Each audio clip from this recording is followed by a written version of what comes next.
Dear white people, we don't need you to explain the past. We already know.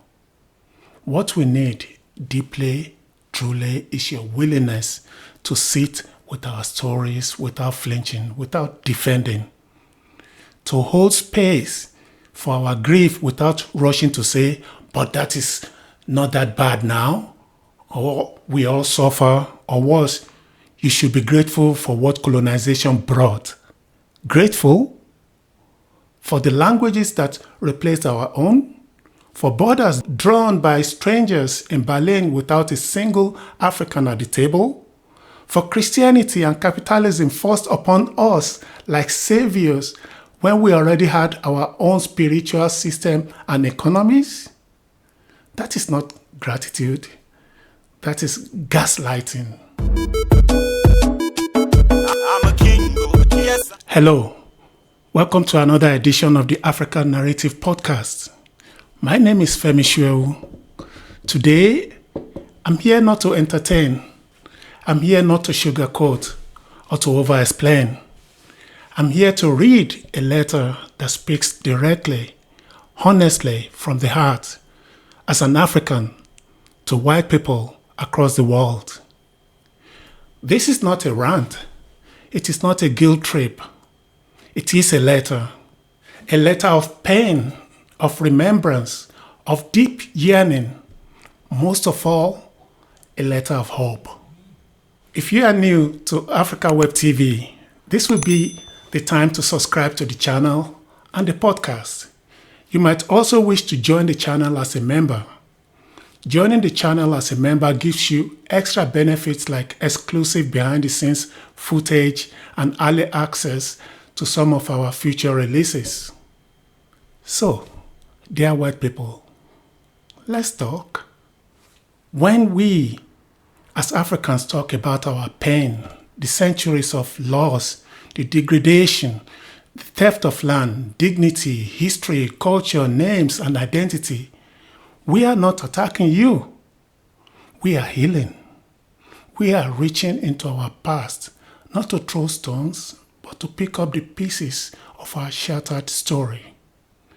Too often when we speak of colonization, of slavery, of the pillaging of our land and people, the room shifts, eyes narrow, defenses rise. The phrases come quickly, but that was in the past. We didn't do it personally. Not all white people are ... We know. We know you weren't there in chains or holding the whip. But we are not speaking to your individual guilt. We are speaking to our collective trauma, one that was enforced by centuries of racialized power and profit, one whose ripples still touch every part of who we are today. When I say Africa is bleeding, I don't mean just the wars, the poverty. I mean the soul of a people that has been mocked, misunderstood, and marginalized even after the so-called independence. We speak so we can breathe. We speak so our children will know their pain is not madness but memory. When we speak of our pain, we are not asking for pity or for you to feel guilty. We are asking for something much simpler: acknowledgement. We are asking you to see us. See the legacy of what happened. See the trauma that continues to shape our present. Acknowledge the role that your ancestors played in shaping the world we live in today. We are not asking you to carry the weight of that past. We are asking for your recognition. We are asking for a chance to heal, to move forward, and to reclaim what was stolen from us. Because without acknowledgement, healing is impossible. Without recognition, reconciliation is impossible. Dear white people, the examples are etched in our bones. They are not just vague history, but names and places, things written in blood and silence in textbooks that never made it to your classrooms. The Congo. King Leopold of Belgium turned that land into a personal death camp. 10 million Africans, 10 million perished for rubber, for ivory, for mineral resources, for profit that built European palaces while Congolese hands were cut off for not meeting quotas. Children starved while Europe grew rich, bringing Congo's children to be displayed in zoos. Belgium became a tidy modern country, but the Congo, it is still bleeding. Namibia. The Germans never liked to talk about this, but they should. In the early 1900s, Germany unleashed its wrath on the Herero and the Nama people, the first genocide of the 20th century, before the Holocaust. Hundreds of thousands were slaughtered. Those who weren't killed were pushed into the desert to die of thirst. Women were raped. Men were used for medical experiments. And this wasn't centuries ago. This was the same empire that later spawned the Nazi regime. Germany only recently admitted to it, and even then, reparations were carefully worded to avoid real accountability. And Ghana, the Gold Coast. The name says everything. Gold, taken, shipped, melted into crowns and coins, while its people were ruled, suppressed, and civilized by British law. The mighty Ashanti Empire, rich in art, culture, governance, dismantled not because it was weak, but because it dared to stand proud. Then there is South Africa. Apartheid didn't end in ancient times. It ended in 1994. A system built deliberately to elevate whites economically and socially at the expense of black South Africans. Entire generations denied of land, education, and a voice. Today, land ownership is still mostly white. The trauma of apartheid didn't end with Mandela walking free. It is inherited like a name, felt in every township, in every underfunded school. And let's not forget the African leaders, the ones who dared to dream of sovereignty, dignity, self-rule. They were punished for it. Patrice Lumumba, Congo's first democratically elected prime minister, was murdered with Western backing for being too bold, too Pan-African, too anti-colonial. His body was dissolved in acid. The only thing left was a tooth, which Belgium kept like a trophy until recently. Thomas Sankara, a leader who rejected IMF debt, who empowered women, who wanted Burkina Faso to rise on its own terms, gunned down in a coup. His death was cheered by those who feared a free-thinking Africa. Samora Machel in Mozambique, Amilcar Cabral in Guinea-Bissau, Steve Biko in South Africa. Leaders not killed in war but silenced because their ideas were too dangerous to the colonial status quo. Even now, in the 21st century, France continues to collect colonial taxes from 14 of its former African countries. Yes, colonial taxes paid by independent nations to a former empire as compensation for benefits of colonialization. Just think about that. And France is just the one that has been caught out in the open. We know how European powers operated in the past and even today. If France is still collecting colonial taxes from its former colonies, one can be certain Britain, Portugal, Spain, and so on are still doing the same. The only difference being that they have hidden the evidence better than the French. After all, during the transatlantic slave trafficking, and subsequent colonization, all these European countries follow the same template.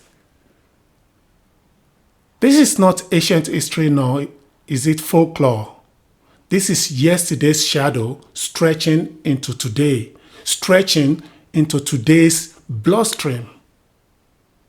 And it lives in every conversation we have about what Africa is and what it could have been if it had been left to dream, to lead, to grow uninterrupted. Dear white people, we don't need you to explain the past. We already know. What we need deeply, truly, is your willingness to sit with our stories without flinching, without defending, to hold space for our grief without rushing to say, but that is not that bad now, or we all suffer, or worse, you should be grateful for what colonization brought. Grateful for the languages that replaced our own, for borders drawn by strangers in Berlin without a single African at the table, for Christianity and capitalism forced upon us like saviors when we already had our own spiritual system and economies. That is not gratitude. That is gaslighting. When we raise our voices, it is not to tear down. It is to reclaim. Yet, time and again, we are met with white-splaining. The idea that white people somehow know better how we should feel about our own history, our own culture, even our own trauma. That's not being an ally or being empathic. That is control in a new costume. Just because these stories and happenings never made it to your textbooks and classrooms does not make them less true. Children and grandchildren of those who have been at the receiving end of the injustices and brutality deserve to express their pain without you adding salt to injury by mocking them. Maybe you could become an ally by demanding the true, full, and whole story of slavery and colonization be taught in school. But don't tell us our story are not true because you have never been taught about it. We are telling you now. Just listen and not attack us for feeling blue. Dear white people, yes, we are angry. But anger is not hatred. Anger is love unhealed. It's grief unprocessed. It is the scream of our ancestors buried beneath sugarcane fields and railroads, cotton plantations, and gold mines. We want reconciliation. We want to walk side by side with you, but not by pretending nothing happened. We want a world where African excellence is celebrated with the same breathless awe as European genius, where our stories are not always about poverty and war, but also about innovation, joy, philosophy, beauty, because we have all of that and more. Where African customs aren't exoticized or laughed at, but respected, whether it's how we marry, how we bury, how we eat, how we live, how we believe, how we talk, or how we heal. Iron production is a cornerstone of modern industry, used in everything from construction to transportation. Did you know, however, that the technique developed by African civilizations, such as those by the Nok culture, Nigeria, and the Haya people, Tanzania, laid the foundation for modern metallurgy? Iron working techniques from Africa influenced the development of iron production methods worldwide. Dear white people, one of the most glaring contradictions of the modern world is how you continue to take Africa's resources at rock bottom prices while simultaneously berating the continent for being poor and underdeveloped. Africa's vast natural resources are extracted and sold for a fraction of their true value. On the other hand, many African nations are paying significantly higher interest rates on loans than Western countries. For instance, in 2020, France, Germany, UK could borrow funds at near zero interest rates, while African nations like Ghana, Zambia, Kenya were paying interest rates that were up to 10 times higher than those of Western countries. This means that while Western countries pay pennies to borrow money, African nations are burdened with crippling debt that makes it harder for them to invest in their own people, infrastructure, or development. This disparity is not just a financial issue, it's a moral issue. How can it be that the very nations that have benefited from centuries of exploitations of African resources are now charging exorbitant rates for loans to African countries trying to pull themselves out of poverty? How is it possible that you, with your history of colonization and resource extraction from Africa, continue to financially disadvantage the very nations whose wealth has fueled your prosperity? The same system that has kept Africa in poverty for generations is now keeping it in debt with no hope of breaking free. Meanwhile, your wealth continues to grow while Africa's potential is stifled by the burden of debt, high interest rates, and continued exploitations. It is this system of financial colonialism that is setting the stage for future generations of Africans to continue living in poverty while your wealth grows. The generations to come, the children of Africa, will still be told they are poor, they are underdeveloped, just as Africans are often viewed today. But the seeds of this equality were sown a long time ago. The system must change. We are not asking you for charity. We are asking for fairness. We are demanding that the financial systems that perpetuate inequality be reformed. The lending market must be adjusted to reflect the needs of African nations with fairer interest rates and debt relief that allows them to invest in their people and their future, not just to service crippling debt. We need an honest and equitable relationship based on mutual respect, one where African resources are used to uplift its people, not to line the pockets of foreign corporations and governments. We must stop this cycle of exploitation, stop the cycle of debt, and start a new chapter based on justice, equity, and true partnership. Dear white people, you tell us never to forget the Holocaust, and rightly so. That was one of the darkest moments in human history. It should always be remembered. Always. But then you turn around and say to Africa, get over slavery, move on from colonization. Why? Is our pain less sacred? Is 400 years of forced labor, family separation, mutilation, rape, and cultural erasure less horrifying because it happened in plantation and not in gas chambers and not to people who do not look like you? Is the scrabble of Africa, which left millions dead and millions more in poverty, not a tragedy because it came dressed in suits and treaties instead of boots and bombs? Memory is not revenge. Memory is medicine when it is allowed to breathe. In conclusion, here is the invitation, dear white people. Don't rush us through our healing. Don't silence us with defensiveness. Don't tell us how to feel. Instead, walk beside us. Acknowledge, learn, reflect. Teach your children about the whole story, not just the parts that make Europe and the USA look noble. Support African businesses. Celebrate African art without appropriating it.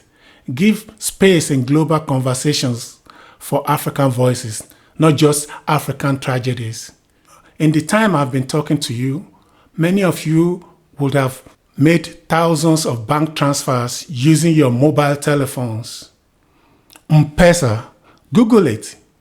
The mobile phone gadget might have been invented by you, but the system of transferring money from one cell phone to the other was invented in Kenya.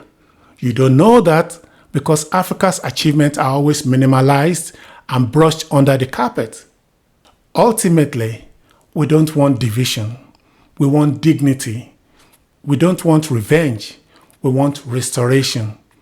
We want to arrive on the other side where our children, yours and mine, can sit at the same table, proud of their histories, respectful of each other's roots, building a future that is whole, where we are no longer fighting to be seen as equals, but simply are. My dear white people, this letter isn't perfect, but it is honest. And if you have made it this far, thank you for listening, for sitting with the discomfort, for trying. Because healing is not a moment, it's a journey. And Africa is walking. Still wounded, but still walking. Will you walk with us? Until the next time, stay open, stay human. Yours sincerely, Femi Soewu. Meanwhile, don't forget to subscribe to the channel and the podcast. Share, comment, and like. You might also wish to join the channel as a member. Joining the channel as a member gives you extra benefits like exclusive behind-the-scenes footage and early access to some of our future releases. Thank you, and be kind to the world. I'm a king, oh, yes, I'm a king, oh, I think I'm a king, oh.